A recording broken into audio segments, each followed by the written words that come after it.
இதெல்லாம் கீழே வந்து விழுந்துட்டு திருப்பி எடுத்து வச்சிருக்கேன் மேல.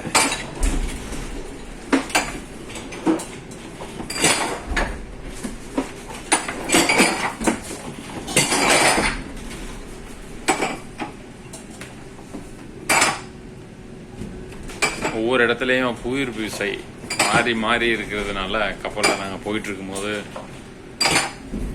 தண்ணியோட ஓட்டம் அதுக்கேற்ற மாதிரி இருக்கும்போது எல்லாமே இதெல்லாம் அடியில் லப்பர் போட்டு வச்சதுனால அதில் நிற்கிது. உள்ள பிளேட்லாம் அடிச்சுக்குது, அதான் சவுண்டு.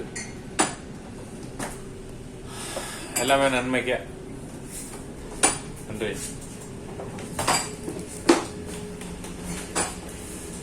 இதுதான் சில பேர் வாமிட் வருது, மயக்கமா இருக்கு அப்படின்ட்டு போயிடுவாங்க. உண்மையிலே கடலை எண்ணெய் ஏத்துக்கிட்டாதான்